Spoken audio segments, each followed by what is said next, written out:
What's going on? It's your boy Brother L, and I'm finally back with another one. I got a good one for y'all, and this is more so geared towards my men. But if you're a woman, please, I want to know your thoughts too. But before I go on with this, I want to say that this is for my men, and I want to tell men the truth. I'm speaking to y'all like how I would speak to my little nephews, or if I had a son, because I was never taught these things growing up. Okay, I was taught the lies that society told us, right? And I see so many guys go through the heartaches, go through the pain because they always taught the lies that society told us. And it's three major things that I want to go over, three major lies that society told us. And I see these problems all the time in relationships, all right? And I want my guys to learn the truth of the matter so that they are able to have lifelong marriages, lifelong successful marriages, okay? I notice I didn't say happy marriages, okay? Because happiness is a natural byproduct of success. The key is not happiness. That's the long term goal. That's a long term side effect of it. But the key is to have long term successful marriages that create families. Okay? That create families. And before you say, oh well, this guy ain't married. Yes, I'm married. Okay? That create families and then bear forth the fruit of children and happiness and all of that, whatever fruits that may come along with that. All right, so anyways, let's hop straight into it. Now, the first major lie that society has taught us, and I used to believe this too, is that women are inherently good. Okay, women are inherently good. Um, and I'm coming from this from a Christian biblical perspective. Okay, because it's the truth and the faith is real and it's the truth. All right. Even if you deny Christ, um, if you listen to what I'm saying, there are a lot of truths. There's all truths to this. Okay. So just hear me out. Hear me out. Okay. Society said that women are inherently good. This sets a lot of men up for failure right away. Now, why does it? Well, if you just talking to some random chick, right? Random woman, whatever term you want to use, female, lady, right? Whatever terms float your boat, make you feel the best and warm and cozy inside. If you're talking to a woman as a man and you're going into a relationship with a stranger, or even if you're not even going to the relationship, even if you're just trying to get to know her, just like with anyone, you have to take a brand new person coming into your life with a grain of salt, okay? If you go into a job interview, and yes, I know it's not a job interview, but it's even more serious than a job interview, right? Marriage, right? Being with someone for the rest of your life, right? Being vulnerable with somebody.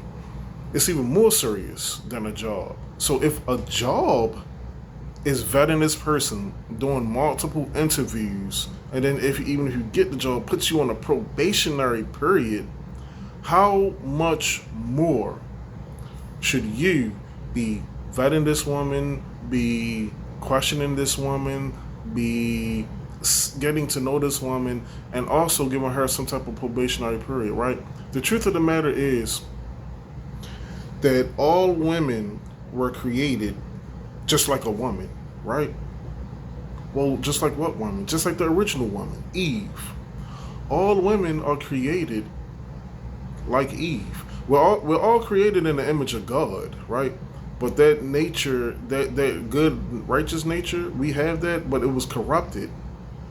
And Eve was the first one that, it's the man's fault because as the man, he should have took into that leadership perspective. He should have went into that leadership role and said, "No, we're not eating the fruit. We're not doing that because that's what God forbid." Okay, but because he was how society tells men to be, that we're partners. We're not to be over the wife, but we're to be equal with the wife and follow each other. Well, you do that, you'll follow the relationship. You'll follow that to the end of the relationship. Okay?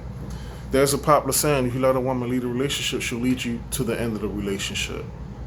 There's a reason why people say that. Okay, women were created with the nature of Eve as well.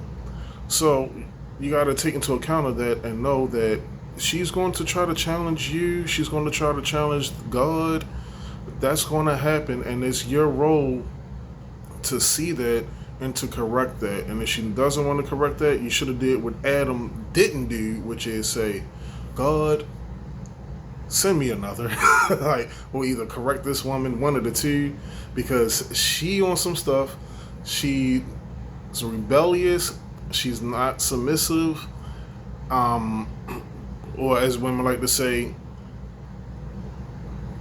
she doesn't believe that I can lead. Okay, that's fine. Give her some other guy that can do that for her. Just give me the woman that believes that I can lead her.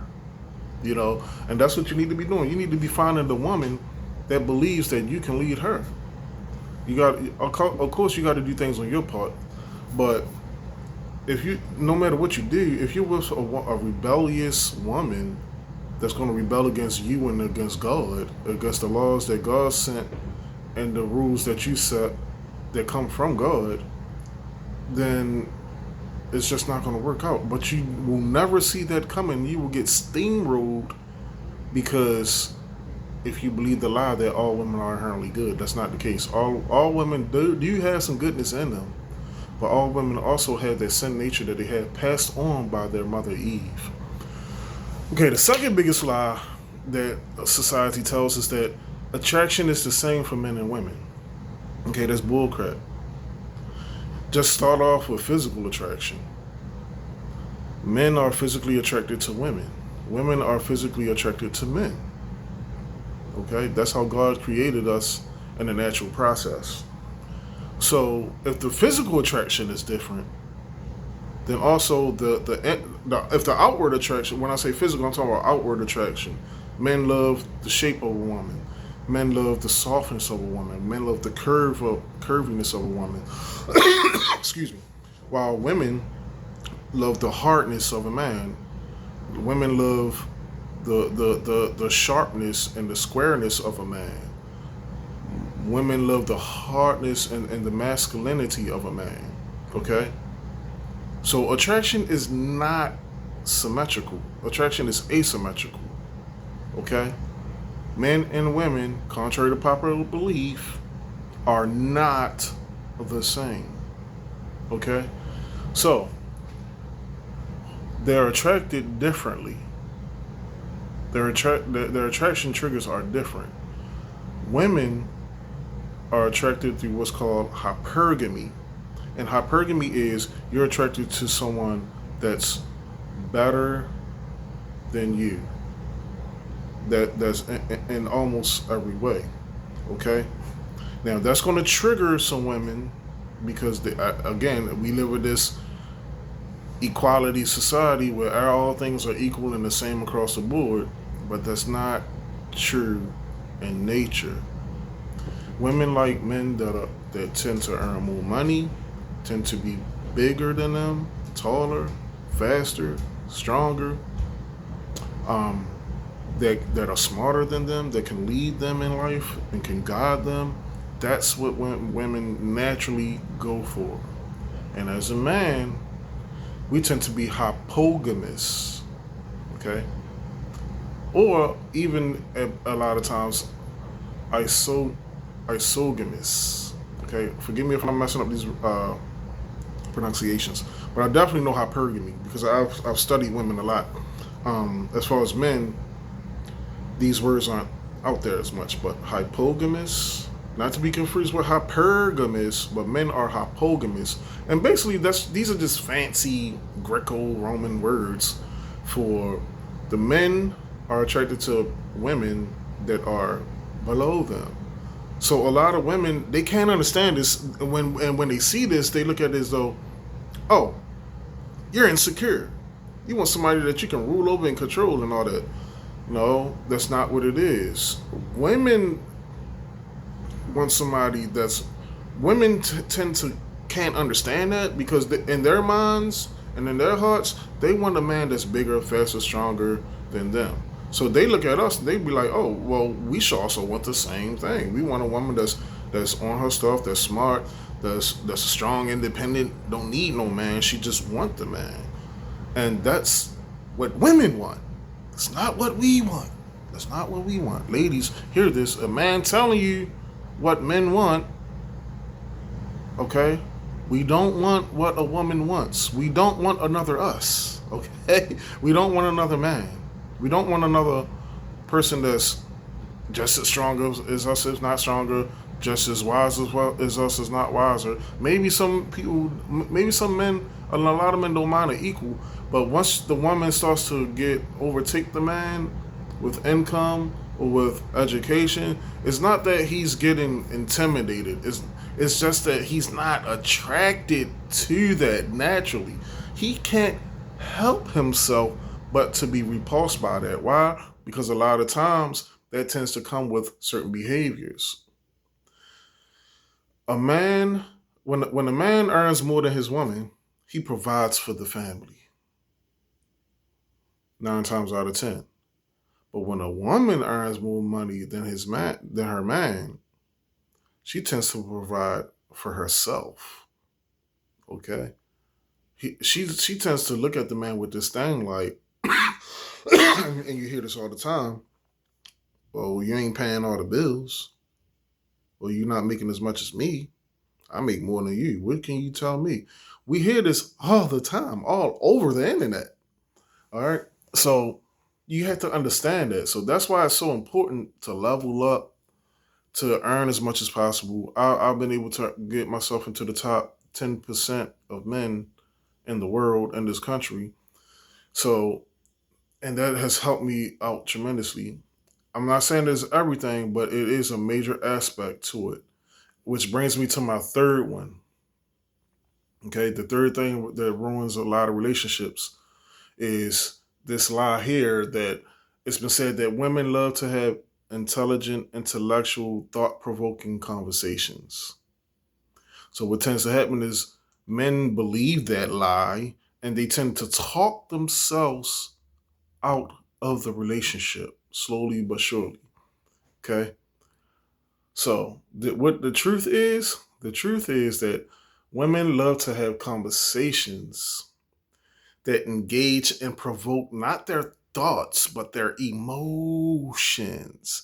That's why women always love to say they want an emotionally intelligent man because they're not trying to have conversations about and lectures about thoughts and stocks and politics. These are very triggering conversations for them because they provoke negative emotions. All right.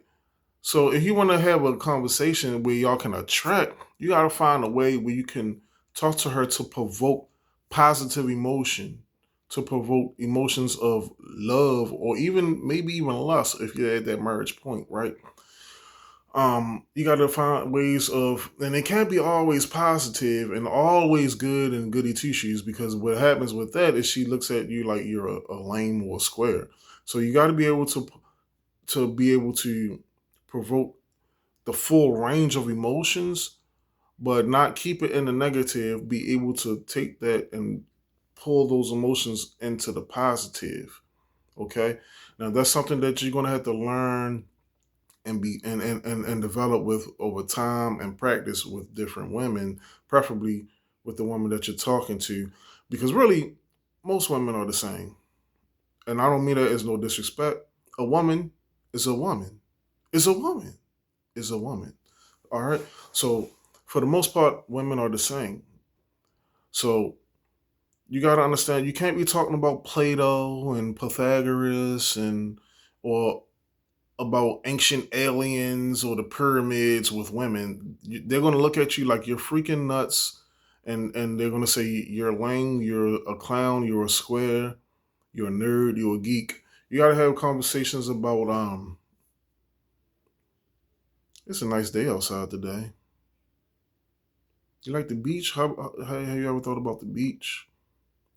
You know, um, oh, this sun feels so nice and warm against my skin. Oh, What do you think about that episode of Bad Girls Club last night? Can you believe it? Like maybe not. Don't dwell too much in it, because less is more with women. But at the same time, you gotta meet them where they at, and provoke those conversations that they like to have. That's all I'm basically saying. All right, and that's what they mean by emotionally intelligent. They don't want to hear about um what your company goals are for the next quarter, or what your latest hot stock is that you're buying, or something like that. They just want to know about when when can they have a few bucks to go buy the latest Chanel bag, or whatever the case may be. Or let's say a more down to earth everyday type of relationship. They just want to know, you know, they're trying to figure out what they're gonna buy to make for dinner tonight. Conversations like that. The conversation that your mom had when she called you up. You want to have conversations like that with women. Okay. So I hope this helps. Let me know if you watched to this point. Congratulations. I thank you for your support. Go ahead, like, comment, subscribe. Tell me what you think in the comments. And I'll see you on the next one. Have a blessed one. God bless. Peace.